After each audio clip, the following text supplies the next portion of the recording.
El treinamento está yendo bom. Maneira sempre, ahorita é o último dia para nós. Amanhã, já vieram todo. Groovy e Kaiso Night. Nós vamos ter a primeira banda número 1. Ave nós bem juntos um dia mais para nós pôr diz fine tune, eu acho que tudo está na ordem e tudo está mostrando bom. Contente de porta amanhã nós vamos abrir a noite e de que não acaba nos quer invitar turnos fanático não para não ter trempão, já que é aí que nós número 1 a trove. Você sempre banda quer haya número de hot, não?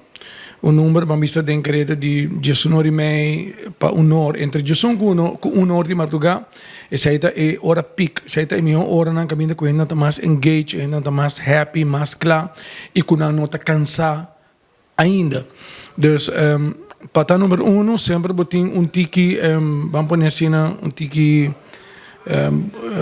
não é muito fácil para a banda mirando que a noite está frio, tem full em massa na dinheiro, mas tem gente também com diga mais lado e com o bem tem já jurado na bisabo com na nota hora que com fanático não está assim quando gritamento tem quando é coisa está funcionando sempre, dus esse é downside de tá número 1. De outra banda, se nós que vai banda positivo, nós cinco por um standard na como a primeira banda, anto para eu se não gosta seguir catch up.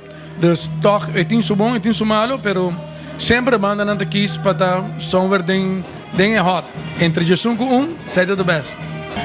Bom, de 8 cantigas, nós classificamos com 7, não se importa greedy. Tem cantiga com aquela a fogo, que está Deget, de Lirot, qual que, por certo, agora que não, Hopiena está comentando, Ribagem, por certo, quando está passando hora, me é facioso também para jurada de uma noite por George.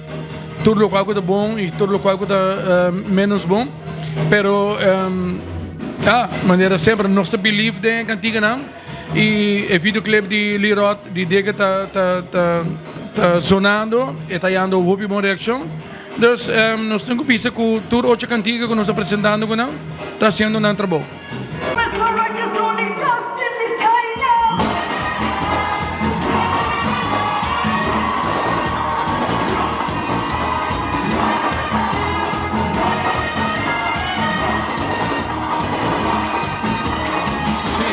Nós queremos pôr ênfase para nós fanaticada, agora com o nosso número 1. O festival está botado para começar a minutos que boca 8 horas, que já acaba, nós queremos para não ser na antena. Mi saco está trempando, mi saco a noite está frio ainda, mas nós invitamos a tour para vir, support Infusion, a todos os que escutam, nós vai ter tremendo apresentação, tanto já viernes e já sábado. Nós estamos